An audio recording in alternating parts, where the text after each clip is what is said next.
Hello everyone, and welcome to the Entrepreneurial Edge. My name is Varun Arora, and I'm the co president of the ESL here at Plaksha University. With us today, we have Sachin Kapoor, who is the co founder of Trumsy, a B2B startup building at the intersection of AI, gamification, and SaaS. It's an honor to have you. Hey, Varun, thanks for inviting me over. I'm super excited to, talk to you. I was so inspired as well as it was very informative for me to learn about Plaksha and the kind of opportunities it is offering its students. And I love to kind of share whatever pieces of insights or information I have with you and the rest of your audience. Yeah, thank you so much. Sounds good. Even I am really excited, particularly because you have a wealth of industry experience over 20 years. And today, the kind of content that goes out is, entrepreneurs that maybe started directly after college or are dropouts, right? But if we look at the stats, most your chances of success are actually higher if you have industry experience first and then go into entrepreneurship. So I'm excited to sort of have this conversation and put it out there. So maybe we could start chronologically your early days education. We could dive into that. Yeah, so I'm a classic templatized example of an Indian middle class urban kid. You graduate, and this was like when I graduated out of school. It was the mid 90s. You had very limited options in terms of higher education if you want to go for professional learning. Either you become an engineer, or you become a doctor, or you go towards something like hotel management or design. Like that was the outlier at that point of time. I chose engineering, and right after my engineering, I enrolled in a B school to understand what business is and waited for campus placements to be picked up by one of the good companies that come on campus so that I can start my career. So it was very, very templatized at the beginning. And I'll be very honest, I don't think so. I ever got an opportunity at that stage to ask myself two very, very important questions. The first one was, A, what am I really good at? And B, what do I enjoy doing so that I can do it for a lifetime, right? It was more about, hey, opportunities are limited. The number of professional workspaces are also limited. So if you find a career break, go for a career break. Indian economy was just about opening up at that point of time. So very, very different ecosystem as compared to the opportunities that we see today. That's interesting. So one thing I noticed was that right after your BTech, you went in for a business school education. But a lot of people today, they get industry experience before going for an MBA. So was that a conscious decision that you made? Yeah, it was a conscious decision. As I said, it was pretty templatized. I was really never interested in doing like a core tech job. Engineering was more with respect to like building up my own analytical skills, and I wanted to give it a shot. Can I like clear MBA, GD, and personal interview right out of the college? Like the norm, even at that point of time, used to be like a 2 years of work ex Mhm. before you jump into an MBA. But like my background also is like I come from a mix of professional as well as business class working background. My grandfather used to run his own business in Old Delhi in Chandni Chowk. So I had like a fair amount of balance of both, and I thought that I could mix a little bit of business sense in those interviews and kind of just get through. Got it. So you mentioned you had a mix between a business background and also corporate. So at that point in time, did you have in mind that, okay, I would want to eventually start my own business or I want to just go for a corporate thing? Honestly, no. Like I was pretty lost at that point of time. I was just going with the momentum. I really like didn't know what life would have in store for me. And my entire thought of entrepreneurship started coming around when I started working with some of the Bay Area or Silicon Valley companies, and then I could find my colleagues right at the peak of their professional success, starting something right from zero and building and scaling it up. And then I figured out that, hey, when I spoke to them, like what entrepreneurship is all about, right? How you can kind of go into it. And as they say, there's never the right or the wrong time of entrepreneurship. When you are ready, entrepreneurship is ready for you. Yeah. So, okay, so your entrepreneurship journey was sort of inspired by what you saw in terms of what your colleagues were building and where you were working. So, I guess we can dive into your industry experience. I think it's amazing you worked with huge names like Samsung, Yahoo, LinkedIn, and so reflecting on that journey, how has that been like over the past, I think, 20 years roughly? Yeah, so see, typically they say that when you take a job, you either learn or you earn. If you're getting both, you are in the sweet spot. And I think all the names you took, I'll be very honest, um, they were all huge learning opportunities for me to begin with, right? Yahoo and LinkedIn, you can say they had similar culture, but Samsung was a very different culture, right? It's one of the South Korean chaebols, which really did very well globally. And understanding, the mindset and being able to understand like what moves them so fast from a tech perspective, and being able to then deliver value towards the growth of the organization. That learning and readjusting or recalibrating myself over a period of time was a great experience. The second thing I'll say is all of these roles, and even the couple of roles I did before these companies, right, with Indian multinationals like India, Airtel, and Satyam Computers, which is now Tech Mahindra.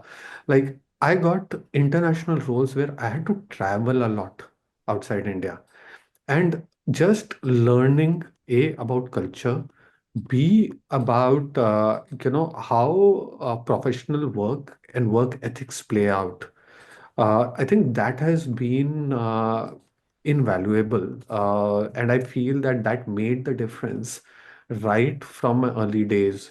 I honestly like the success in multinationals like Yahoo, then Samsung, then LinkedIn came because I worked in these Indian multinationals, and I could understand what does it take to succeed in these markets, right? What does it take to get business from these markets? What does it take to create products, services, or solutions for customers in these markets? And that stepping stone helped in a big way in terms of succeeding in these companies, which are product oriented companies. Like the difference between the first part, 5 years of my career was I was working for service oriented companies, Indian multinationals. And then I switched to product oriented companies being part of their product teams. And Got it. I just feel that, you, whatever you aspire for, there can be a linear or a non-linear part towards it. But we have to figure out like how strong is our orientation towards adaptive learning. Like if I give you a case in point, when I started my career, right, mobile was a very, very new thing. Right. I remember the day I joined, an outgoing call used to cost 16 rupees a minute. In 1 year's time, it had crashed to 2 rupees a minute and incoming was free. Right. In 2 years' time, mobile internet was launched, and we were already testing a device on which you can answer your emails from a phone-like device called BlackBerry, right? So the world of disruption is very, very fast. If anything, it has just accelerated over the last 2 decades. So, but the most important thing for any professional is, knowledge or skills can just give you a foot inside the door or the seat at the table. What can make a huge difference is if you are constantly adapting yourself to the changes that are happening, and you start learning yourself or have a learning orientations towards learning things that matter towards delivery of value. That was a lot of stuff. I have a couple of questions based on what you said. First, you mentioned that your initial experience was with Indian multinationals, which were service based companies, and then you switched on to international corporates, which were mainly product based. Right. So, did you have particular learnings from these that you applied in the international multinationals, particularly in helping them expand to various countries? Yeah. So, see, learning is a game that you are continuously like building up your competence, and competence is knowledge plus skill plus attitude, right? So, if I have to kind of give you a case in point, when I was working for Satyam, for example, I was managing APAC, like Korea, Japan, Australia, Singapore, Malaysia, Thailand were some of my key markets. And my primary job was to talk to the large IT setups over there, helping them understand why quality plays a huge part and compliance plays a huge part in terms of building great software and what they can learn from India, right? Like a case in point, one of the largest steel manufacturers in South Korea, I convinced them to set up shop in India so that their IT unit can service a very large steel plant they were planning to set up in a coastal city of India, right? Now, what I understood or learned was how decision making process is very different in different markets and then within different companies itself, right? The second thing I understood was how chain of command works. Is it a top down or is it more bottom up decision making? Like, working with companies in Korea and Japan, the decision making there was very top down, but it was built on people to people trust. So, for example, you are the CEO or the CIO or CTO of a certain unit, and you have trust in me. You feel I am a person who will deliver what I say, right? The business will fall through, right? However, when I worked in markets like Australia and Singapore at that point of time, and this also applies to Europe and this applies to US as well, right? The business happens when you are able to figure out what is the real intrinsic value. You are able to convince the people who are actually evaluating it and helping them arrive at the right recommendation for their top leadership. So, for example, like the difference between further on, Samsung and working at Yahoo and LinkedIn were very different because in the US or Bay Area companies, fundamentally the decision making is very bottom up. You decide what is needed in the market, you put through a really insightful recommendation. You also put up a so what, like if we do it, what will happen? If we don't do it, what is the opportunity we'll miss? And it will come at the cost of deprioritizing what other opportunity. Whereas, like in the, I'll say Far East and East Asian culture, it is a lot about, hey, this is the vision that the top leadership has. And if we all align behind this vision and execute the hell out of it, we'll be ahead of the competition. We'll be much faster, right? And like both approaches work. That's very interesting. I think I have not come across this distinction between leadership style, chain of command between the West and East right now. That's very interesting. So, I guess we could pivot a bit into entrepreneurship now. Uh, all of these industry experiences, right? Were there multiple points in your journey where you felt like, okay, I think now is the time when I should actually switch into entrepreneurship or thinking about building my own thing? Yes, it came at different points of time when you felt you had the opportunity. But as I say, like I usually say that entrepreneurship, you can do it at any point of time, but it depends on you when you feel you are ready, right? Before this, like when I had opportunities for entrepreneurship, I felt I was not ready because being in a job, and I'm very transparently sharing it, right? You get into the addiction of a monthly paycheck, right? And the thing that comes to your mind is, do I have enough of a safety net to make sure that my lifestyle can continue for a few more years as I'm taking the risk of entrepreneurship and asking others to invest into what I'm kind of going after? And The first time I thought about it was around a decade into my career. And then when I did the maths, I said, okay, I have a runway, but I do not have a long enough runway. So, And mhm. and the reason for that was like I was by that time I already was married, I had a family, right? If I would have thought about it before, having a family, I think the decision would have been kind of simpler. But at the same point of time, what I also kind of felt was that when I, whenever I take this plunge, right, I have an extra backup that comes from my family. And I do feel at later stage when you start in your late 30s, early 40s, right, a very, very big factor or unseen factor towards success or failure depends on the kind of unwavering support you get from your family, especially your spouse, towards your entrepreneurial journey. Correct.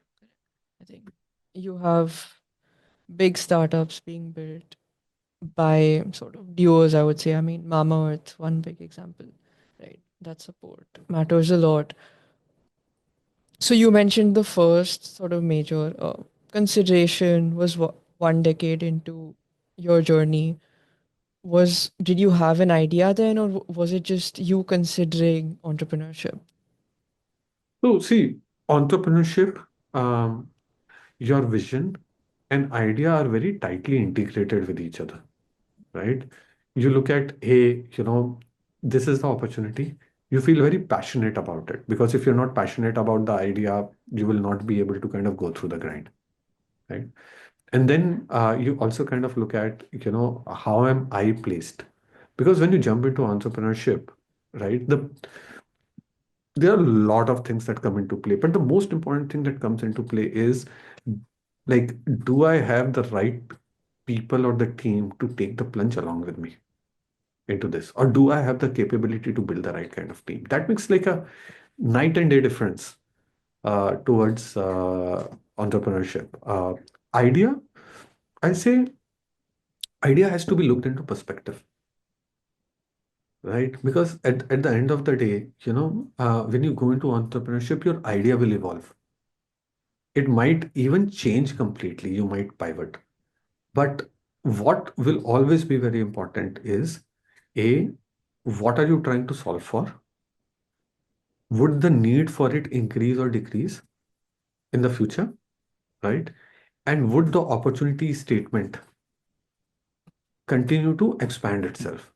If the answers for these are in the affirmative, right, you then can start with a very small subset of it, which I call the idea, and begin with it. Idea is more about selecting which point of the entire spectrum you start with.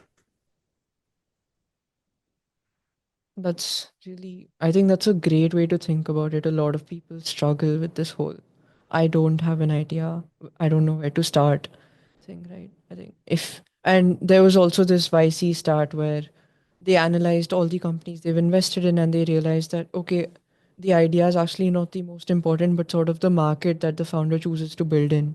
And that very nicely ties into with what you said, because you're analyzing the entire space. Are there tailwinds? Is it going to grow in terms of opportunity? And then you sort of take one small thing which you labeled as the idea right now, and then you start there. That's I think a very nice way to sum it up. It will help a lot of people. So now looking back at your experience, is there anything particularly that you're like, okay, now this is helping me in my entrepreneurship journey? Uh, a lot of things, right? The first thing that I will start for is, always be learning because new things are coming up all the time. Uh, what you are developing, right? People may or may not need it.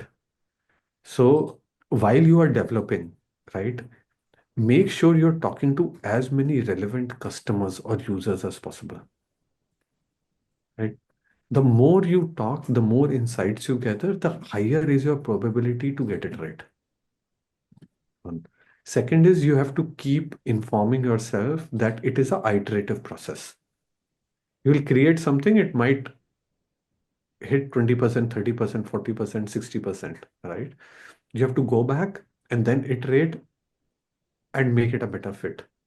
Until unless you start hitting a sweet spot, right? That is when you can think about scaling it up. But before that, it is about, making sure that whom you are building it for, you're constantly talking to them. And you have to always have that conversation with them, which is one, hey, is this helpful for you? How would this add value to you?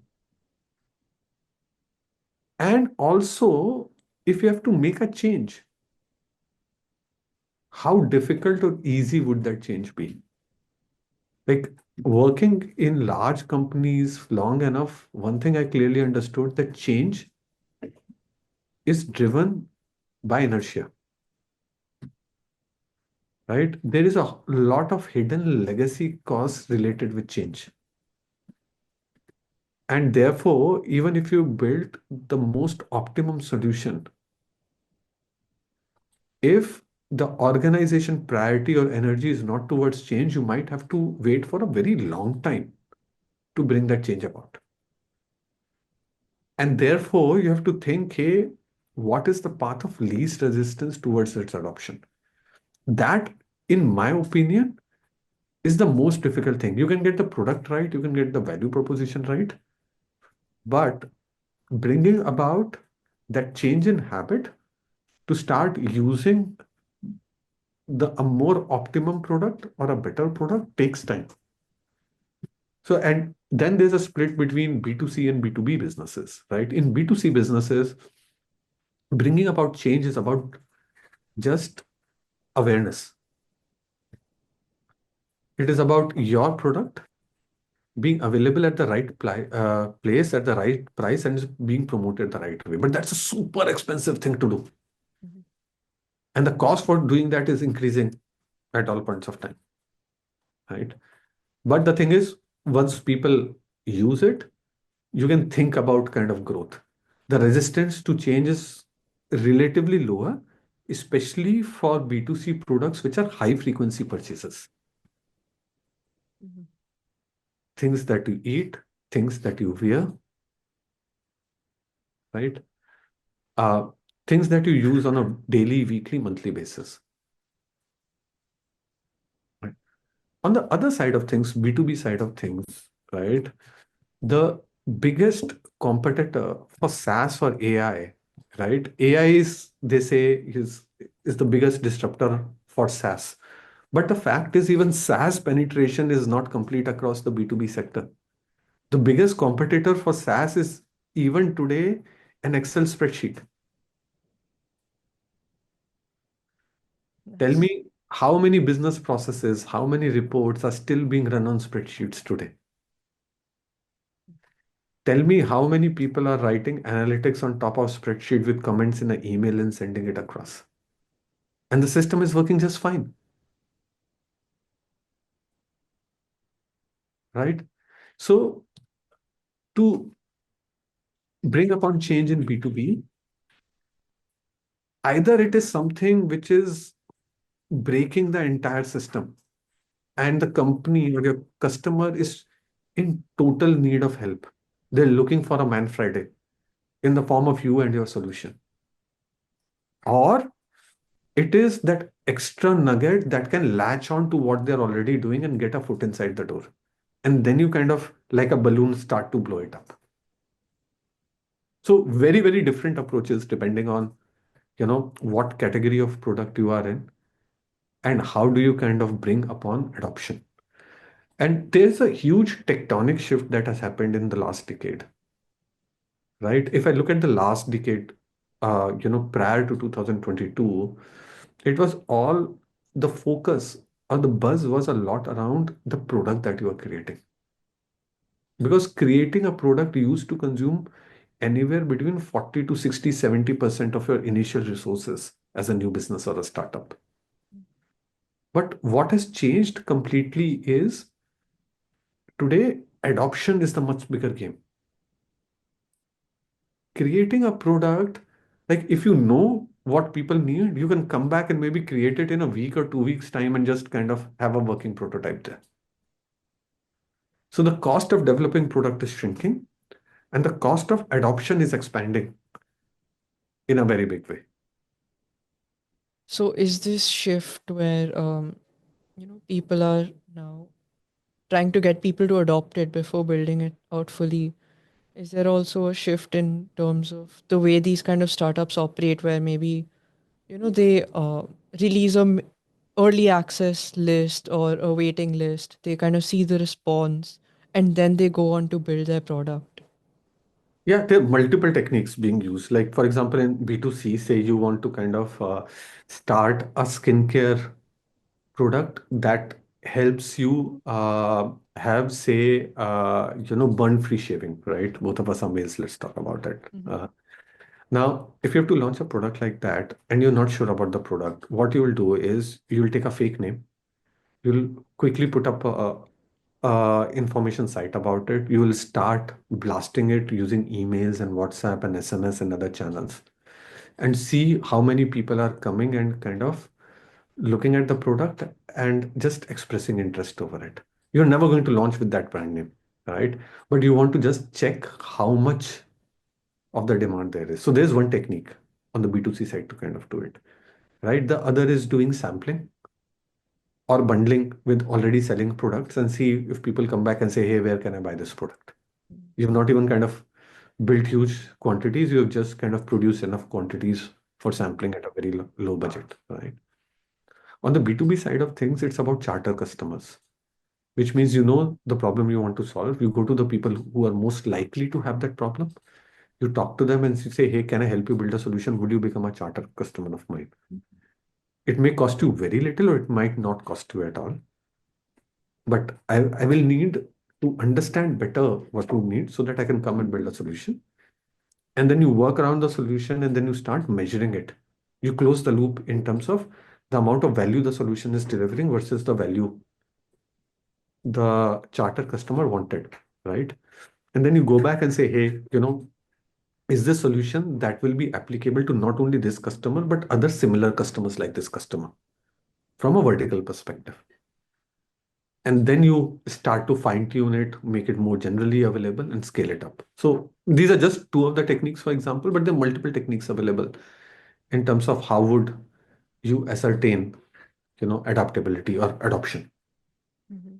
No, I really loved the perspective about where you mentioned if you're building in B2B SaaS, you're actually competing with the Excel sheets or their existing non-tech processes that might be already put in place, right? I think if you look at B2B SaaS startups right now on their websites, they'll have competitor analysis. We are, better than these people. But at the end of the day, at step zero, if the company is not using anything at all, figuring out how to bring that change, I think great insight there. So we could now move to a bit more recent times. You finally started your entrepreneurship journey after LinkedIn. So what did you see at LinkedIn? What sort of prompted you to start Trumsy? And then we could, dive into what Trumsy is doing. Yeah. So LinkedIn was almost 8 years, and I I'm very thankful to LinkedIn, primarily because I think it's a very mission-first company, and its mission primarily is to democratize opportunities. Its mission is to help professionals the best they can be, and its vision is to create economic opportunities for everyone.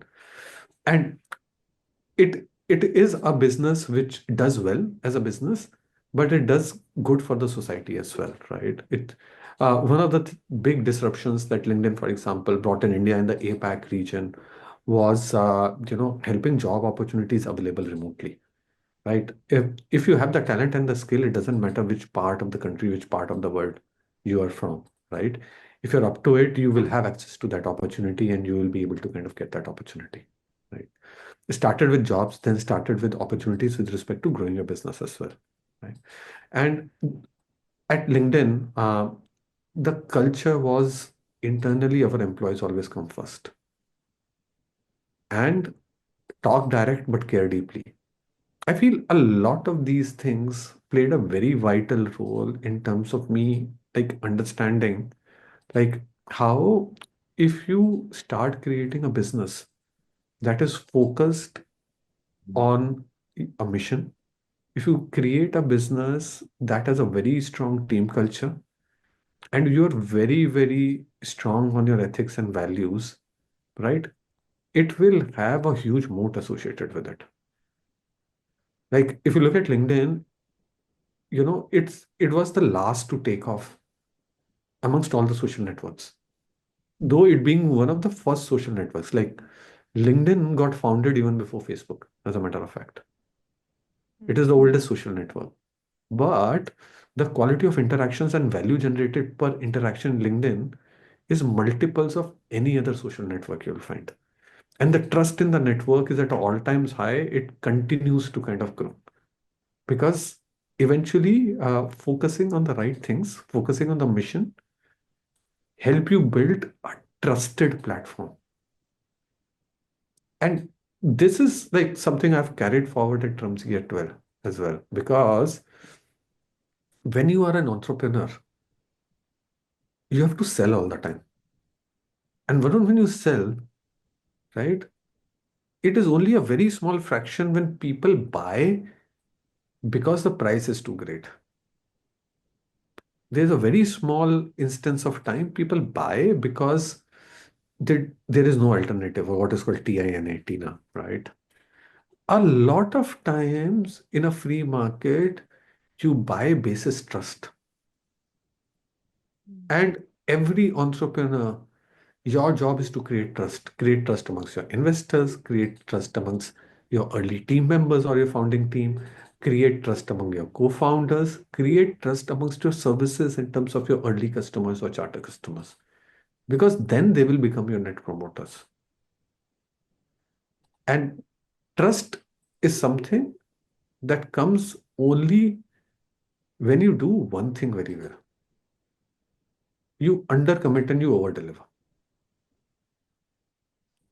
And that's like, to me, the core essence of, the journey at LinkedIn and then starting off Trumsy. Got it. So, did you get the idea of Trumsy from something you saw at LinkedIn or while working at LinkedIn? What was the idea? So there's an interesting backstory to it, right? Trumsy is something that has gone through a pivot of itself, right? Trumsy was not my original idea. And I started Trumsy as a side project while I was still at LinkedIn, uh, to help my daughter build up a platform and content to help teenagers like her reduce screen time. She was struggling with her own. She felt like there needs to be more play and less screen time, and we started working on it. Um, we went through a few prototypes of our own. The one prototype that worked really well got a lot of recognition. Google Play named it in 2023 list of most inspiring apps made in India. And we started from there. We helped around to save around, I think, 1 million minutes of screen time or something like that. Uh, More than 40,000 parents and children got benefited from it. Uh, and while in that journey, we learned a lot about gamification. We understood a lot about, psyche of customers and how to help build trust amongst them. And that is where, it started the second aspect of Trumsy, which is the mainstay of Trumsy now, Trumsy.ai, which is how can we help brands build trust with their customers, increase their engagement, and convert better. And being able to do it in a hyper personalized way. And that is thanks to AI. Because today, the biggest use case of AI is that you can churn a huge amount of data and you can match it to the right use case. So for brands who used to first have one value proposition for a huge segment of customers, right? Then we started doing predictive intelligence by breaking down segments into cohorts of customers.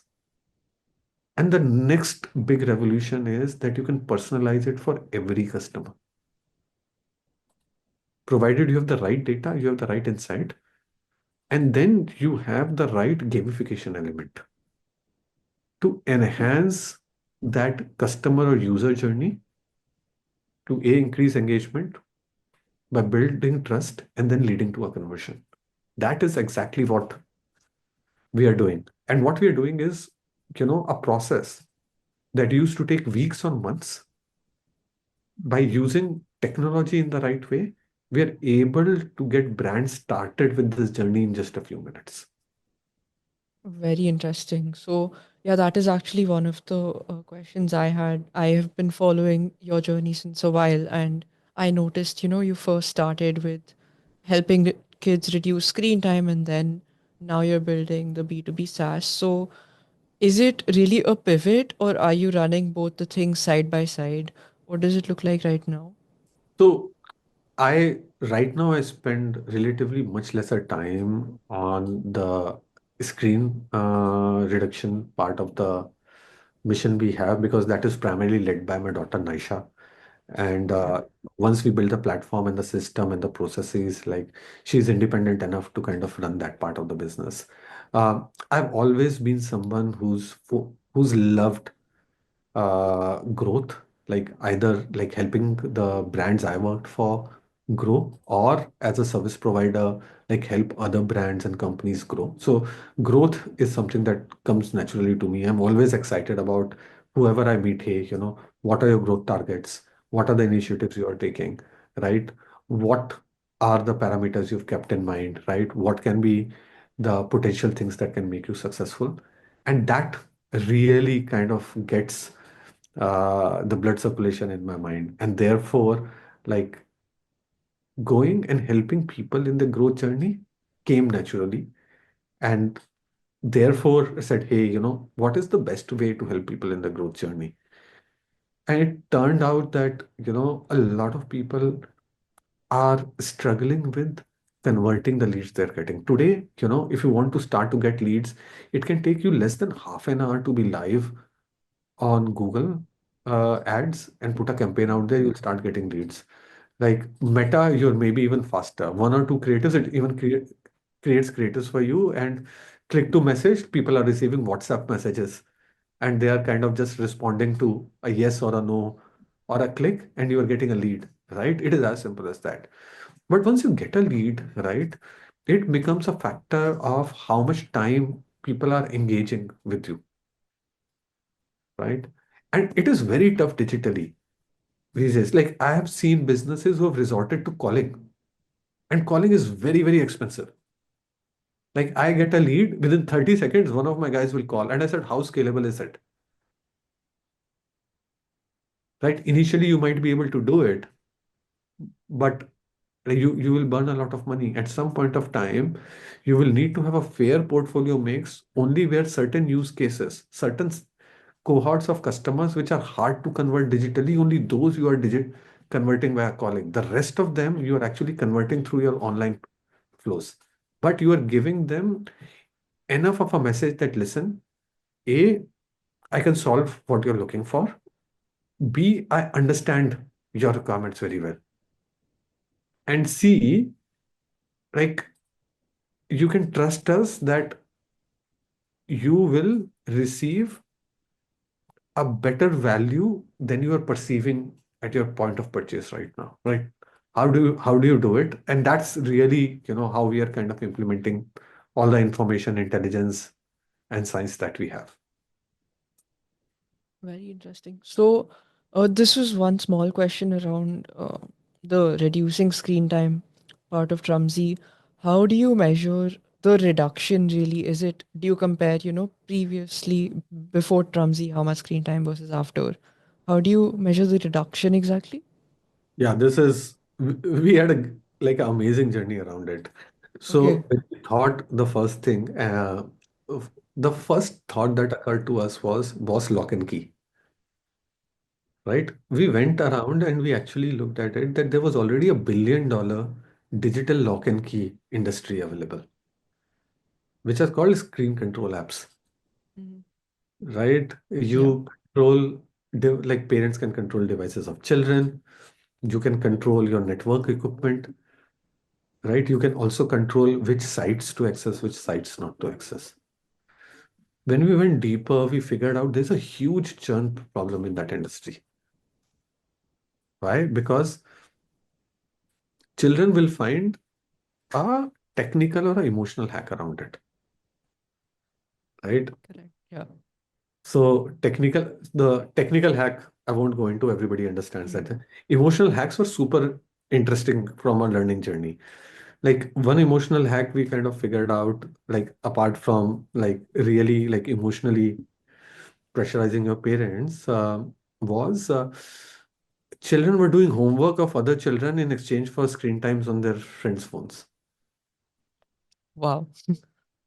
right? They were borrowing phones of their mates.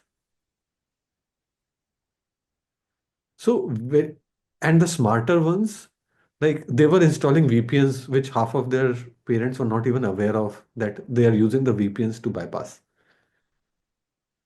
and browse social media or gaming sites. Right? So, a whole lot was happening over there. And fundamentally, the idea of like people saying, okay, I only allowed half an hour of my screen time, right, was not really the right measurement in the first place. And the second thing is that, from a screen time itself, like there's a productive use of screen time and there's a discretionary use of screen time because screens are ubiquitous, right? The idea and the perspective that evolved after talking to multiple childcare specialists, children and parents was like you actually cannot eliminate screen time. What you can do is get a break from a screen time for your mind, for your body, and especially before bedtime. And therefore, we said, hey, why don't we try something different? Why don't we create gamified contests and competitions? And they're created in such a way that the parent has to spend only 5 minutes to get the child started, but the child is at it for 30 minutes to 1 hour. And there is enough winning or incentive for the child to want to kind of do multiple such interesting activities in the future. And then we take a measure of how much time the child spent. Now, this helped us in two things. One is it was highly engaging, right? The second thing was we were only measuring the specific impact we were having rather than having a flawed measurement. We said the child only watched screen for an hour, but that was flawed because you're only capturing on one device. There may be a television, right? There may be a neighbor's device. There can be a friend's device. There can be a Correct. grandparent's device. How would you kind of take care of it? And therefore, like, as we did it and experimented, like, it became all the more rooted that we need to find break times between screens rather than saying no screens because that lock and key mechanism cannot work in the modern world. Mm. Got it. So this helped you sort of understand gamification really well, which then you use that insight to build the B2B SaaS. So if I am a founder today, how does my journey look like? If I want to use Trumsy, like what can Trumsy help me with? So we get you started within 10 minutes of time. Say you are a founder today and you say, hey, by the way, I've just put up this store on Shopify. I'm really a Gen Z founder and I believe in the power of creators and influencers to grow my brand reach. Like Mm. half of my friends have more than 10,000, 20,000, 500,000 followers on Insta YT, right? And they're going to kind of talk about my product proposition, right? If you say this to me, the first thing that comes to my mind is how are you measuring performance of your influencer friends, Yeah. right? So the simplest way to get started on Trumsy is say you set up a Shopify influencer contest, which is like every time an influencer drives a sale, right? They get a position on a leaderboard. And the more sales you drive, the more incentive you get. It can be incentives in the form of like cool swag, right? Or consumer durable items like phones, headphones, etc., etc.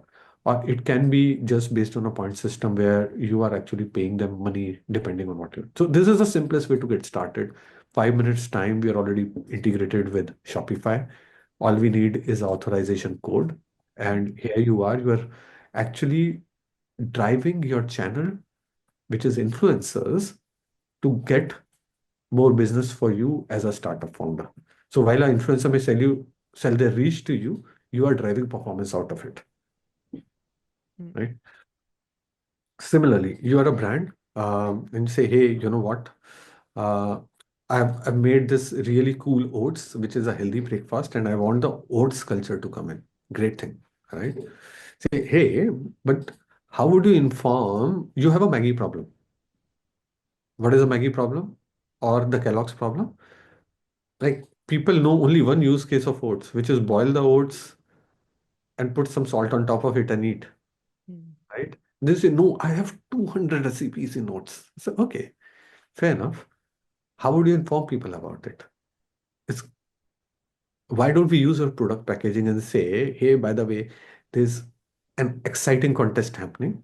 Just scan this QR code. And when you scan this QR code, you might be landed to a contest, right?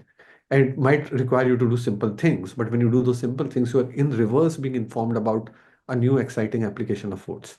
So either you can do very direct things like cooking contests, or you can do indirect things, just asking one or two questions. That's very And interesting. like you can get set with it, like you can create this entire contest and maybe create A/B tests, two, three different contests, Mm. and create trackable QR codes and be ready to print those stickers on top of your packaging, like on an immediate basis. And if you go into the printing cycle, your printing cycle may be a week or 2 weeks, and then your inventory is out in the market. And the great thing is you can choose which contests are working well. The ones that are working well, you keep them. The ones that are not working well, you eliminate, and you create new different contests for different cohorts or now even individuals on a if you are able to identify who those people are basis their device fingerprint. So it's a like it it is unlimited. And for startups, the key value proposition is like how do you know more about your customer? How are you able to kind of inform them more to increase the number of your products they have in their shopping cart or basket? Very interesting, I think. Also, the fact that you can sort of sell to multiple stakeholders in the entire process. The Kellogg's example you gave, it's the end consumer that is experiencing this sort of gamification. With the influencers, it's this in between step of marketing. So, do you also see applications in sort of B2B businesses? Yeah. Track. So in B2B businesses, like if you look at it, one of the biggest channels that is used in B2B businesses is your affiliate channels or what you call dealers and distributors. Like think about auto component, a battery manufacturer, think about a car company, right? Think about a washing machine or a consumer durable company. And you have to give enough incentives for them. So in our platform, we actually ask every brand, you can actually choose the channel. We actually provide four different kind of channels. One is a user, the second is a customer, the third is a affiliate dealer or a channel, and the last one is employees. And you can run, these are different groups of users, different channels, and you can run different kind of gamification tests, techniques, contests, and A/B test them and scale them up as you need. So they are different cohorts, and every business has different needs depending on. And sometimes, see, if you're early stage business or even if you're established business and you're launching a new product in the market, you want to know which channel will perform best for you. How do you incentivize different channels, right? Sometimes you sell directly, but a lot of times you take help of the ecosystem that is already developed. And therefore, like these four varieties over there. There's a lot of I won't call it misconception, but there's just a lot of opinion around the whole gamification space where, it's hit or miss, even if you're like a game developer, right? Where it either goes very big or you get nothing out of it. So, how do you sort of tackle that with the gamification that you do? So it's interesting because for with experienced marketers, we actually don't need to explain a lot. But For starters, there's a lot of times people get confused between game and gamification, Hmm. right? A game is, a reward-ridden system that engages you meaningfully sometimes and like non-meaningfully a lot of times, right? Gamification is different. Gamification is the art of picking up game theory, which is rewarding and incentivizing people for your preferred behavior and therefore getting a desired outcome out of them. So you can do a complete gamification strategy and implementation without including a single game in it. Like I'll tell you the most basic gamification that happens, right? The most basic gamification that happens is a spin the wheel or scratch the card. You may not even notice it as gamification, but it's gamification nonetheless. In a spin the wheel, if I have 8 different outcomes, right? The gamification that is happening is I'm giving you a illusion that you might get up to 60% off, right? Which is much better than a company offering a flat 10 or 15% off. Because the probability of getting that 60% may be 1%, and the probability of not winning anything may be 99%. So, see, gamification, as I said, then there are like quiz-based gamification. Like typical gamification you would have seen is, hey, you're liking what we do, why don't you give us a rating? Or product selectors. Hey, what are you looking for today? How are you feeling today? Hmm. Are you looking for this? Is this something you like? What's your favorite color? And say, hey, by the way, look at these two things. One of them may be appealing to you. And then say, yeah, like I think I need it. Right? There's no game Right. inside it, but it's gamification.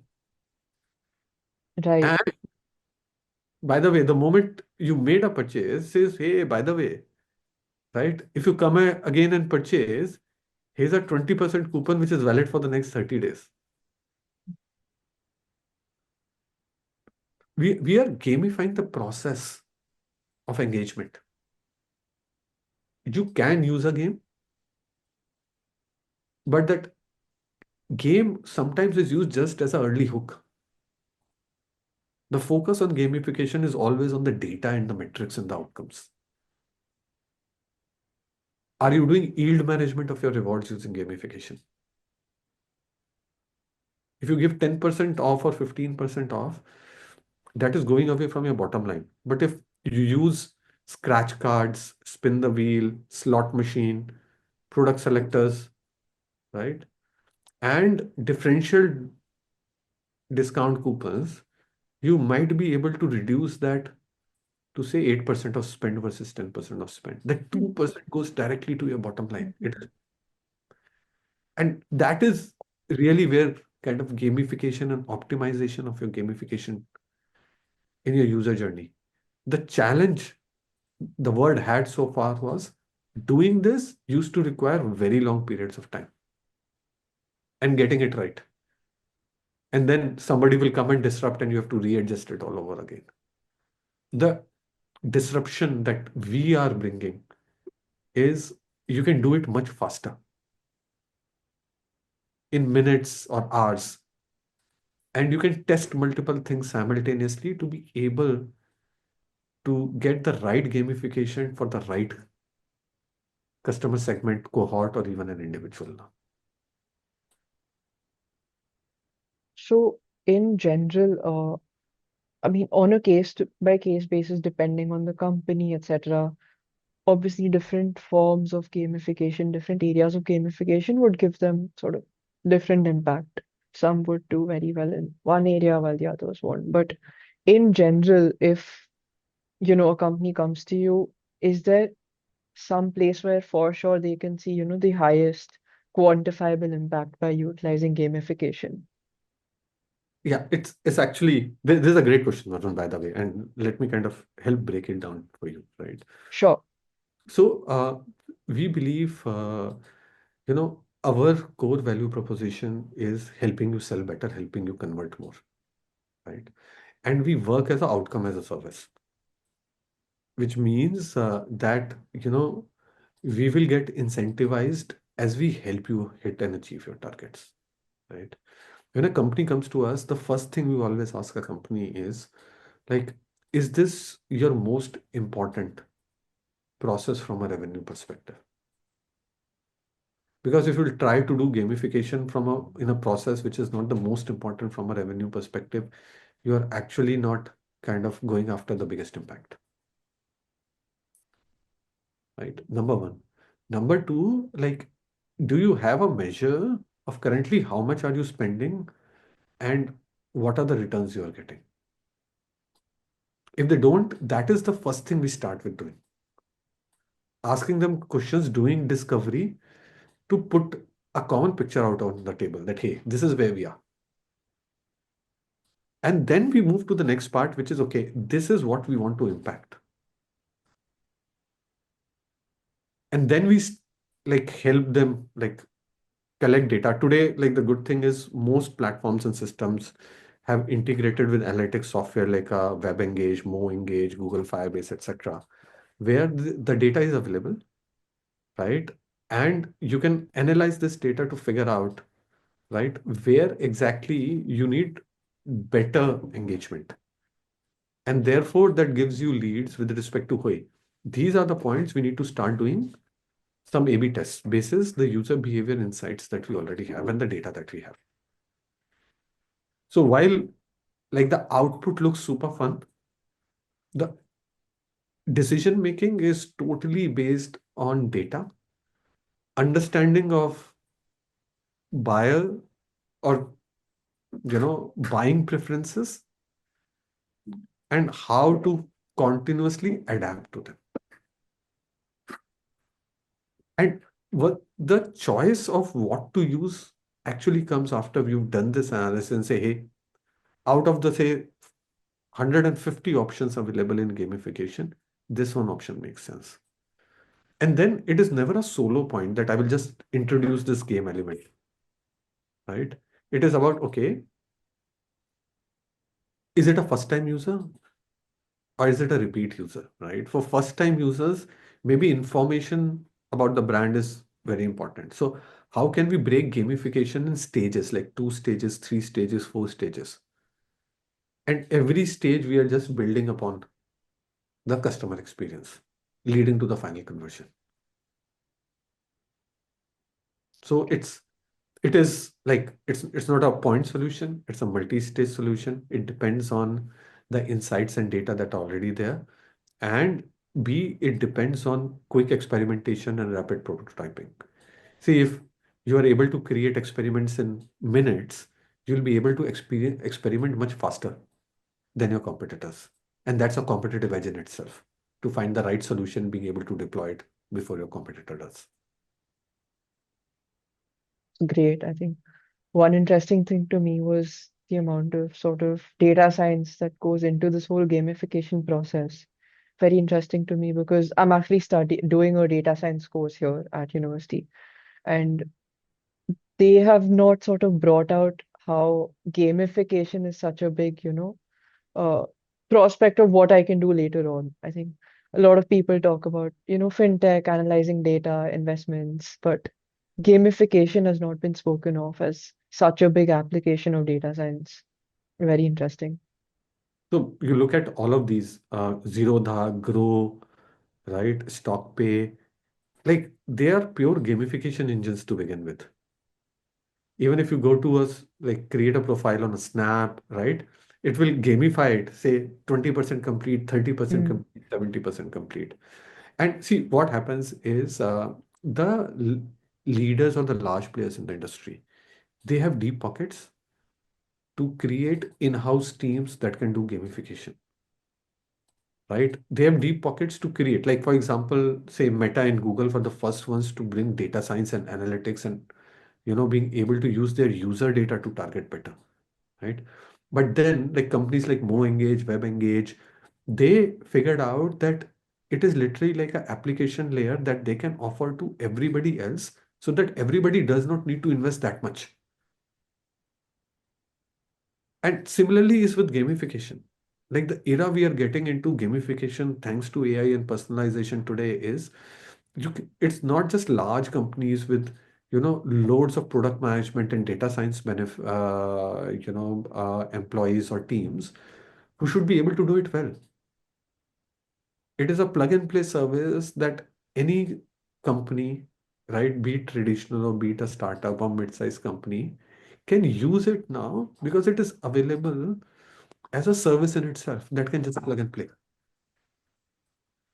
I think that is it from my end. Those are the questions that I had prepared. Is there anything else you would like to share, you want to say? Well, for starters, like, hi to everyone who will listen to this podcast. It is great to have young talent like you, asking such insightful questions, relating it to what you are kind of doing right now. And at the same point of time, just one simple message that, the world is changing very, very fast. And if you ever have a choice between knowing it all or learning it all, always go for learning it all, because the more the world will change, the more you will be ahead of the game than anybody else. So thank you so much, everyone, for watching, and thank you so much for your time today. It was great to host you. I really enjoyed the conversation. Thank you. Thanks, Varun. Have a nice day ahead.